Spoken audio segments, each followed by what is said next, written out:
Vamos inclinar nossa fronte diante de Deus e vamos buscar a presença do Espírito Santo hoje também em nossa vida.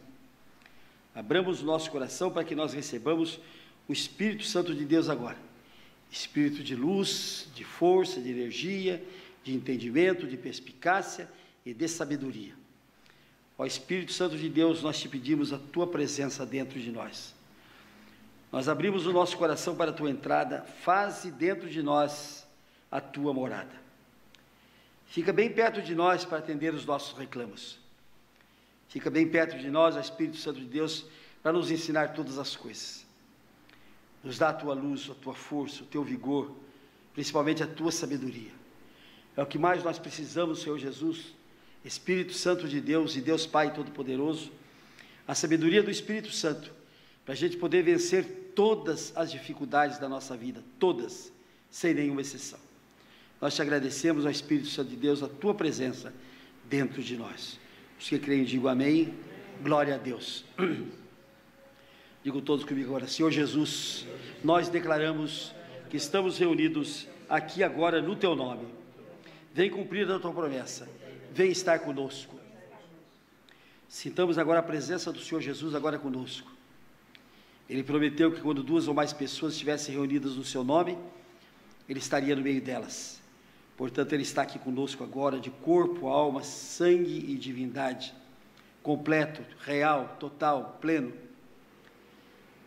E aproveitemos essa presença de Jesus agora, sentindo o seu calor, sentindo a sua vida, sentindo o teu amor. Aproveitemos agora a presença dEle, para nós confessarmos a Ele os nossos pecados.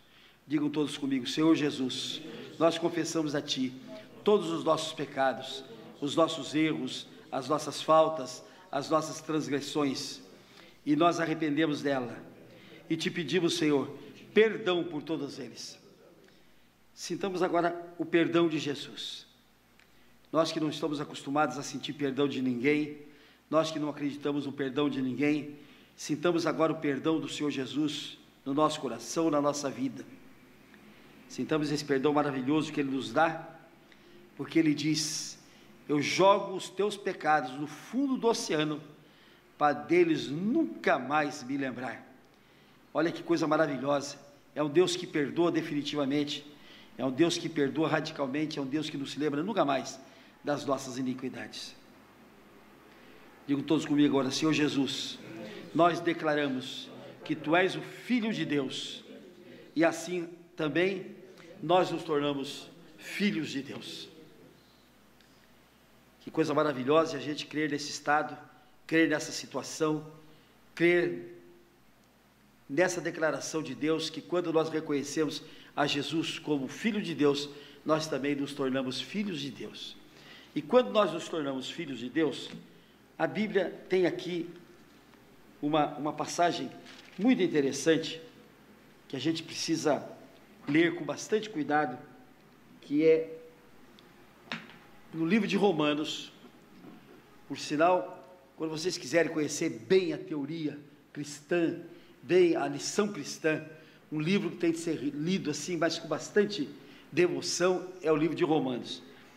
E no capítulo 8, no versículo 12, ele diz assim: assim, pois, irmãos, somos devedores, não à carne, como se constrangidos a viver segundo a carne. Porque se viverdes segundo a carne, caminhais para a morte, mas se pelo Espírito mortificardes os feitos do corpo, certamente vivereis. Pois todos os que são guiados pelo Espírito de Deus são filhos de Deus. Percebem que nós fizemos uma oração ao Espírito Santo, para que Ele tomasse conta do nosso ser, para que Ele viesse residir dentro de nós, para que Ele viesse morar dentro de nós. Nesse instante que nós pedimos que o Espírito Santo nos guie, no instante que nós nos entregamos à direção do Espírito Santo, está escrito aqui na Escritura, em Romanos, no capítulo 8, no versículo 14, que todos os que são guiados pelo Espírito de Deus são filhos de Deus. Agora, veja a consequência disso no versículo 15: porque não recebestes o espírito de escravidão, para viverdes outra vez atemorizados. Veja bem, quando a gente recebe o Espírito de Deus, a gente não recebe o espírito de escravidão para viver escravizado. E agora é importante que se diga, o nosso povo vive numa escravidão terrível, numa escravidão trucidante, porque vive numa escravidão de doença, de dor, de enfermidade, de pobreza, de miséria, de indisposição, de tristeza, de amargura, de frustração. É uma escravidão total que o nosso povo vive. E eu fico assim abismado de receber, por exemplo, como tenho recebido telefonemas, como recebi essa madrugada o telefonema de um pastor que está com 82 anos, e é pastor há 67 ou 63 anos, e ele me dizia: sou pastor, mas a minha igreja me proíbe que eu fale do cão, que eu fale do diabo, porque diz que eu não devo falar do cão. Eu disse: se você passou 82 anos da sua vida sem pelo menos excomungar o cão várias vezes, a minha igreja proíbe, então eu não falo, então eu não digo. Pois é, mas então agora você vai me dizer como é que está a sua vida.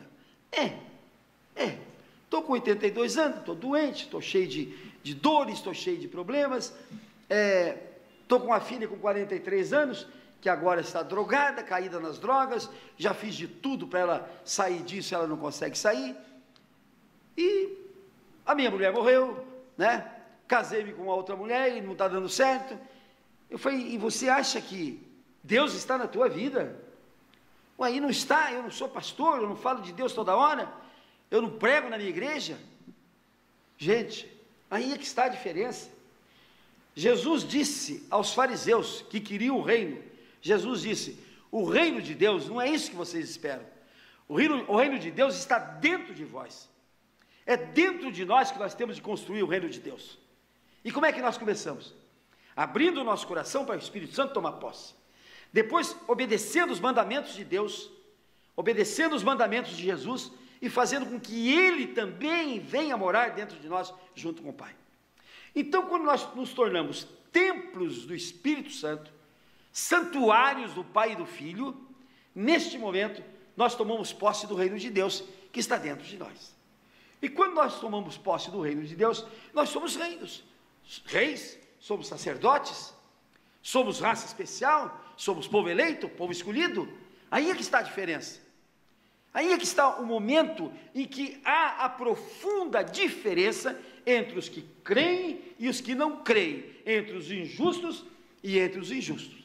Em Malaquias, aqui no livro, ele diz: vocês verão a diferença entre os que creem e são justos, e entre os que não creem e são injustos.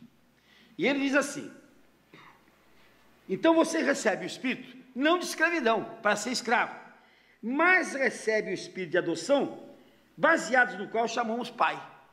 Então, quando eu recebo o Espírito Santo, e eu estou como filho de Deus, eu não recebo o Espírito de escravidão mais, eu sou abolido do Espírito de escravidão, e passo a ter o Espírito de filho de Deus. E olha o que está escrito aqui: o próprio Espírito testifica com o nosso Espírito que somos filhos de Deus. Ora, se somos filhos de Deus, somos também herdeiros de Deus. Presta bem atenção. Se eu sou filho de Deus, eu sou herdeiro de Deus.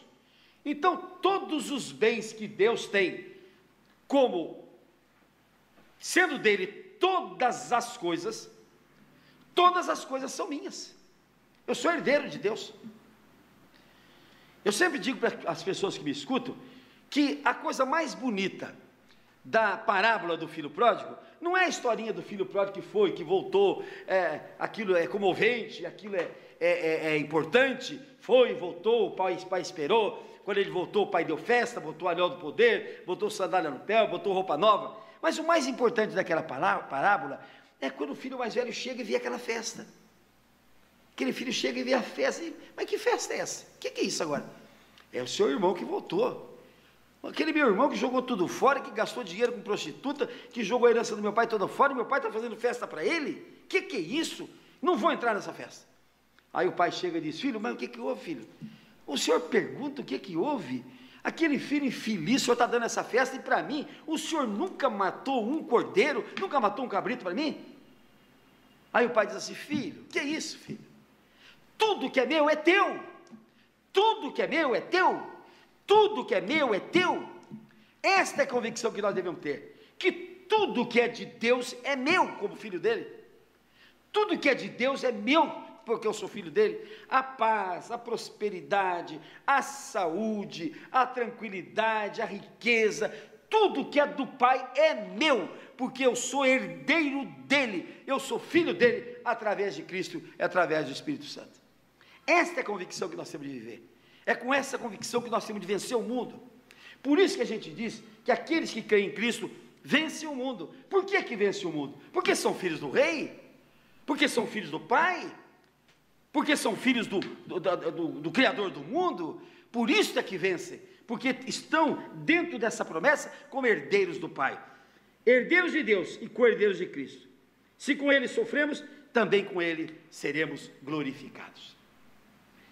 Então, gente, a nossa concepção de vida tem de mudar, mas tem de mudar quando a gente se aprofunda no cristianismo. E eu fico abismado de ver as pessoas viverem uma vida sem se aprofundar no cristianismo, e passam anos e anos e anos vivendo uma vidinha superior, uma vidinha por cima, apenas na tona d'água, sem se aprofundar, sem entender o cristianismo, e portanto uma vida miserável. Porque aos 82 anos, quando você vê uma pessoa que foi pastor de uma igreja tradicional, e ele confessa todas essas tristezas, todas essas amarguras, eu tenho de dizer que ele não viveu o cristianismo, infelizmente. Mas não estava dentro da igreja? Estava, mas não viveu o cristianismo. Ele não seguia a Bíblia, pregando a Bíblia, pregou, falou, mas não seguiu o cristianismo. É o que Jesus disse, para os homens de Jerusalém: olha, vocês escutem bem, os que os seus escribas e fariseus e sacerdotes dizem, sigam o que eles dizem, mas não façam o que eles fazem. Então hoje nós estamos vivendo uma situação em que a maioria dos sacerdotes, em que a maioria dos escribas dizem aquilo que está na Bíblia, mas não vivem aquilo que está na Bíblia. E como não vivem, não tem o que ensinar para ninguém. E a maioria do povo cristão ouve o que está na Bíblia, repetem o que está na Bíblia, mas não vivem o que está na Bíblia.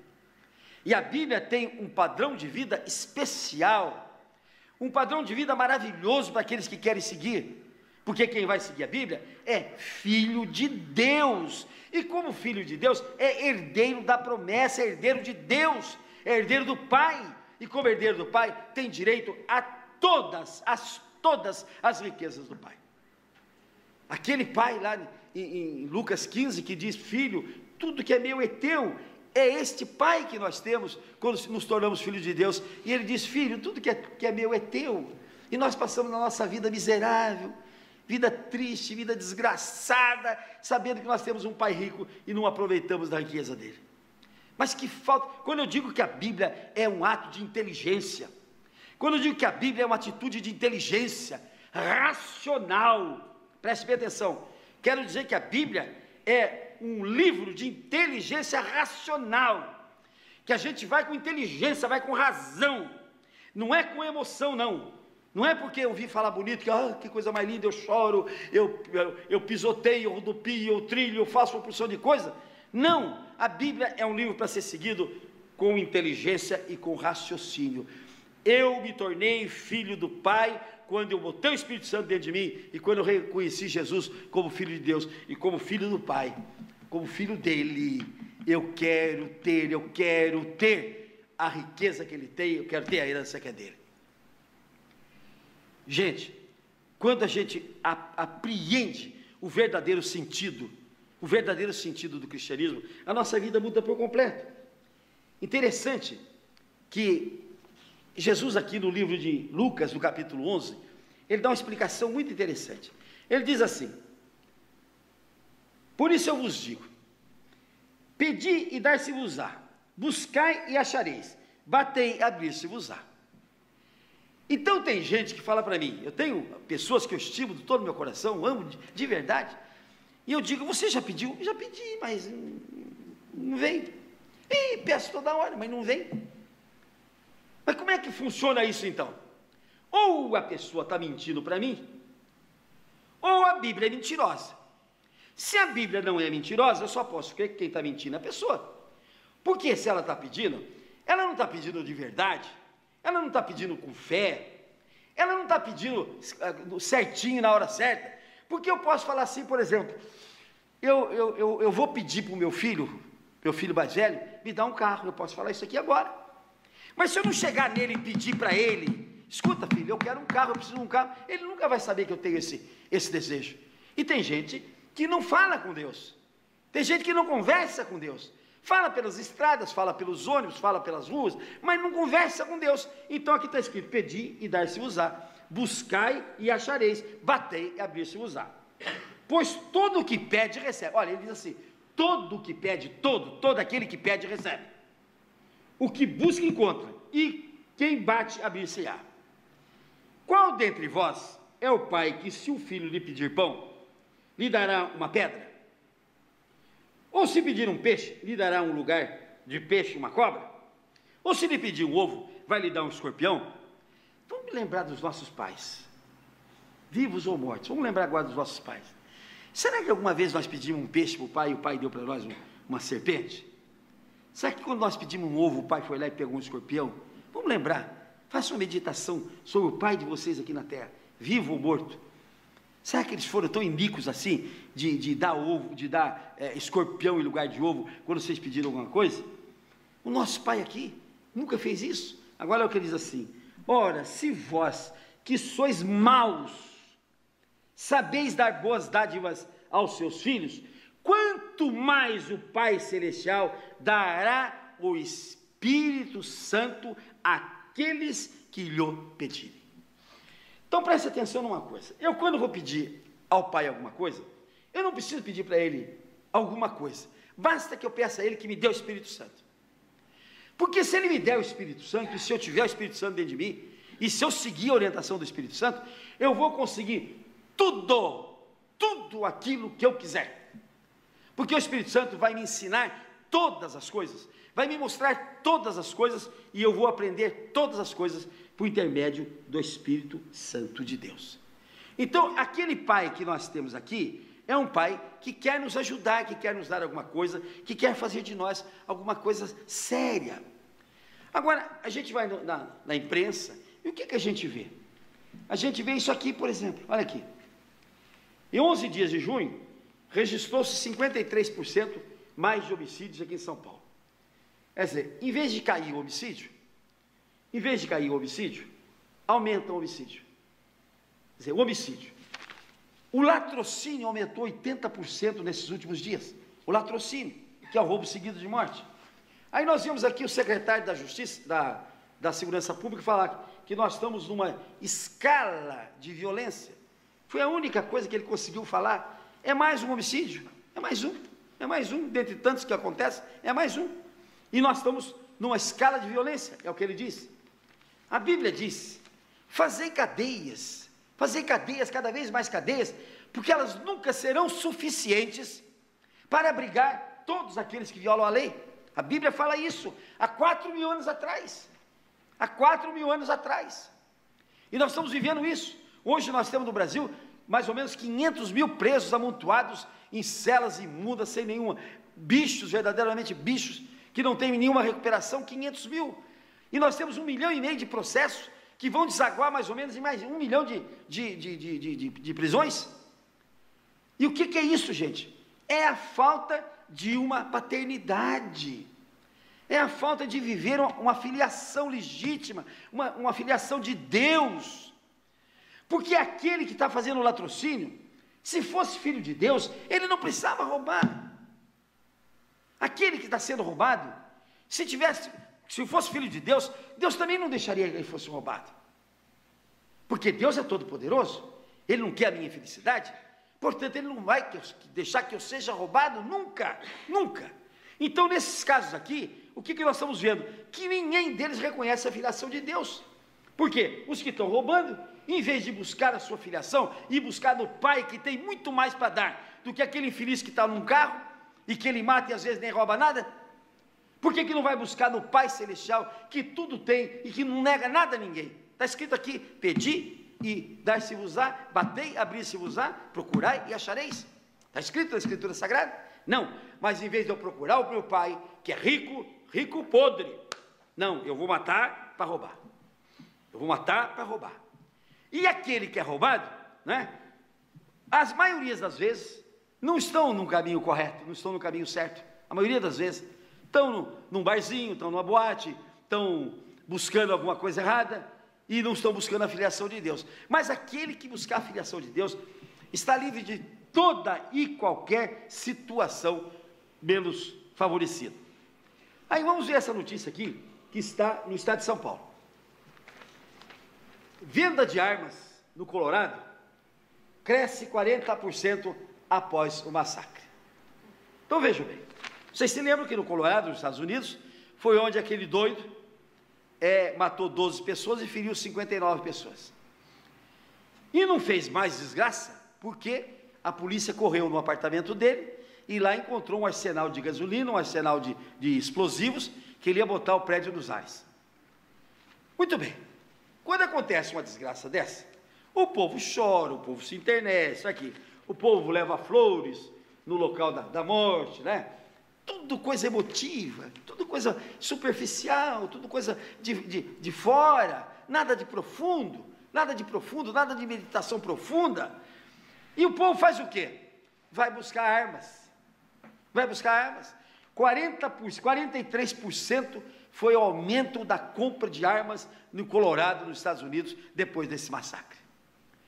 Ora, esse moço, infelizmente, não era filho de Deus, porque se ele fosse filho de Deus, ele não teria feito uma desgraça dessa, ele teria tido momentos de lucidez, ele teria buscado a Deus, e Deus teria tirado dele essa sanha de assassinato,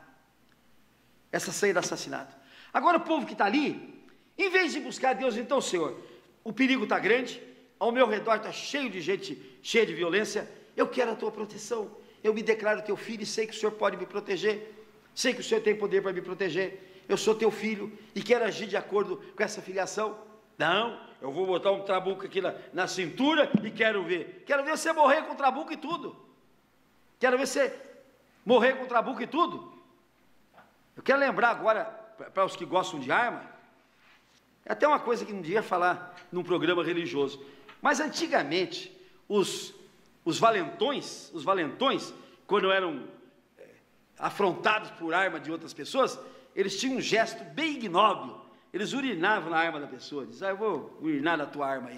Quer dizer, como é que vai comprar arma se não tem traquejo, se não sabe atirar, se não tem treinamento, se não tem costume, e vai enfrentar gente acostumada, gente premeditada, gente que está vivendo um tempo de crime? A nossa posição, gente, não é eu colocar armas físicas na minha mão, a minha posição é colocar armas espirituais ao redor de mim, armas de pai, que vai me proteger, que vai me dar condições de vitória.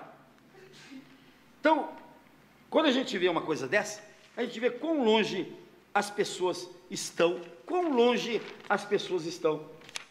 de Deus, quão longe as pessoas estão dessa filiação que Deus dá a todos nós. Aí eu vejo mais essa notícia: crianças ficam reféns em arrastão a prédio. Vejam bem, bandidos entram num prédio, trancam o prédio e deixam crianças reféns, amedrontadas, tementes, ninguém sabe o que vai acontecer, ninguém sabe qual é o fim disso aqui tudo violência, por quê? Neste prédio tem câmara de não sei do que, tem cerca elétrica, não sei para quê, tem guarda na frente do prédio, tem tudo aquilo que você pode imaginar de segurança. E como é que 11 ladrões entram lá, mantêm o prédio todo de refém, mantêm as crianças de refém, roubam o que querem e ponto final? É porque nós não estamos buscando a verdadeira segurança em nosso Pai Celestial. Ele que vai dar as nossas seguranças, Ele que vai nos proteger. Quando nós o buscarmos com fé, quando nós o buscarmos com confiança, Ele vai dar para nós a confiança que nós precisamos e a segurança que nós buscamos. Mas vamos ver na Bíblia onde tem um exemplo disso. Vamos dar na Bíblia um exemplo disso. Quando nós lemos o livro de 2 Crônicas, nós vamos encontrar aqui no versículo 13, nós vamos encontrar, no versículo 14, aliás, um rei chamado Asa. Um rei chamado Asa. E esse rei chamado Asa, ele era filho de Abias, que era filho de Roboão, que era filho de Salomão. Esse rei Abias, ele foi fazer uma luta contra o reino de Israel. Vamos explicar para vocês o que é reino de Judá e o que é reino de Israel. São 12 as tribos de Judá, de judeus, filhos de Jacó. 2 tribos ficaram ao sul, que foi a tribo de Judá e a tribo de Manassés. E as outras 10 tribos fazem o reino do norte. Quando Salomão morreu, que Salomão e Davi e Saul foram reis de toda o Israel, de todas as 12 tribos. Mas quando o Salomão morreu, entrou Roboão, e as 10 tribos do norte se separaram, porque não quiseram obedecer a Roboão. E foi Jeroboão que ficou rei das tribos do norte. Então, quando Abias resolveu assumir o rei, ele disse: eu vou destruir esse reino do norte. E ele arrumou um exército de 400.000 homens e foi contra o reino do norte. Quando chegou lá, encontrou o reino do norte com 1.200.000 homens. Ele falou: bem bonito o que eu estou fazendo. Eu com 400.000, ele com 3 vezes mais do que eu estou frito, não tem saída, não tem condições. Só que Abias conhecia uma coisa, uma fragilidade do reino do norte. O reino do norte era idólatra, como eu já expliquei aqui. O reino do norte tinha bezerros como deuses, bezerros de ouro como deuses. Então Abias, olha o que está escrito aqui, Abias ordenou que Judá buscasse ao Senhor, Deus dos seus pais, e que observasse a lei e o mandamento. Também aboliu de todas as cidades de Judá o culto nos altos e altares do incenso, e houve paz no seu reinado. Edificou cidades fortificadas em Judá, pois havia paz na terra, e não houve guerra contra ele naqueles anos, porquanto o Senhor lhe dera repouso. Mas veja bem, neste momento, o que aconteceu? O rei Abias, quando viu que havia emboscada, porque era 1.200.000 pessoas, eles cercaram todo o exército dele, o que ele fez? Olhou Judá e viu que a peleja estava por diante e por detrás. Então clamaram ao Senhor, e os sacerdotes tocaram as trombetas. Os homens de Judá gritaram, quando gritavam a Deus. Feriu Deus a Jeroboão e todo Israel diante de Abias e de Judá. Os filhos de Israel fugiram de diante dos filhos de Judá, pois Deus os entregara nas suas mãos. Preste bem atenção. Para Deus não tem número de gente que seja inimigo nosso. Para Deus não tem tamanho o nosso inimigo.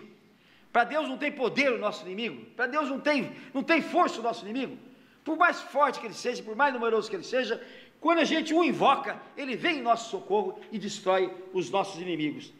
Então, o povo de Judá fez grande matança entre o povo de Israel, e todos caíram feridos, 500.000 homens caíram feridos, e o povo de Israel fugiu. E aí o povo de Judá foi e tomou todos os despojos, toda a riqueza do povo de Israel. Aí vocês vão dizer assim: mas por que Deus faz uma coisa dessa? Porque de um lado são os idólatras, aqueles que não têm Deus como pai, como chefe, aqueles que não querem Deus chefiar a sua vida. E do outro lado está aquele que diz: Senhor, Tu és Deus forte, Tu és Deus corajoso, Tu és Deus que me protege, eu quero a sua proteção, eu preciso da Tua proteção. E Deus vai ficar do lado de quem? De quem é idólatra, de quem não crê nele, de quem tem um bezerro como Deus? Ora, vá pedir para o teu bezerro te salvar, vá mamar na vaca. vai mamar na vaca. Assim que Deus responde para os idólatras.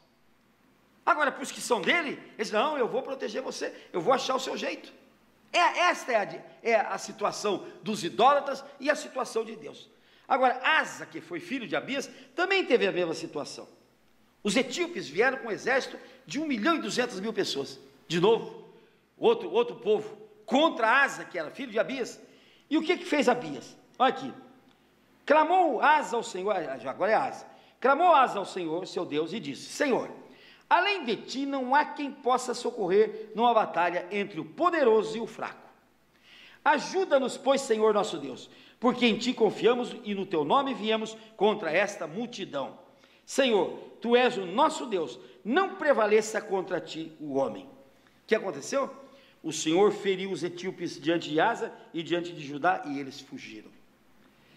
Gente, por maior que sejam os nossos inimigos, por mais dura que seja a peleja que nós temos de enfrentar, por mais difícil que seja a nossa situação, por mais terrível que sejam as guerras que estão ao nosso derredor, por mais difíceis que sejam as nossas situações, nós temos um Pai, um Deus maravilhoso, forte, invencível, que nos acode quando nós precisamos. Se você preferir o auxílio desse Deus, você o busque e seja filho dele. Mas se você preferir adorar bezerro, vá mamar na vaca. Quem crê, diga amém. Glória a Deus. Vamos pedir a Deus, agora na nossa oração, que nos dê força e coragem para nós colocarmos a Ele como nosso Pai. Senhor, nosso Deus e nosso Pai, nós te pedimos agora, Senhor, que nos dê a fé bastante para nós colocarmos a Ti como nosso Pai, como nosso único Senhor e Deus, como aquele a quem nós devemos nos recorrer a todo instante da nossa vida, como aquele que nos protege, aquele que nos dá, aquele que nos fortalece, aquele que nos traz todas as nossas forças. Ó Pai Celestial, que nós tenhamos em nosso coração a certeza de que Tu és o nosso Pai, e que nós possamos recorrer a Ti a todo instante das nossas dificuldades, e que todas as nossas dificuldades, ó Pai Celestial, sejam destruídas à nossa frente, para que a Tua força, ó Pai Celestial, destrua todos os nossos inimigos e todas as nossas dificuldades. Nós te pedimos no Teu santo nome. Os que creem, digam amém. Glória a Deus. Vamos orar ao Pai Nosso agora. Pai nosso que estais no céu, santificado seja o Teu nome. Venha a nós o vosso reino, seja feita a Tua vontade, assim na terra como nos céus. O pão nosso de cada dia nos dai hoje, e perdoa as nossas dívidas, assim como nós perdoamos aos nossos devedores. E não nos deixes cair em tentação, e nos livre de todo o mal, porque Teu, Senhor, só Teu o poder, o reino, a honra e a glória, para todos sempre. Amém. Vamos aplaudir o Senhor Jesus?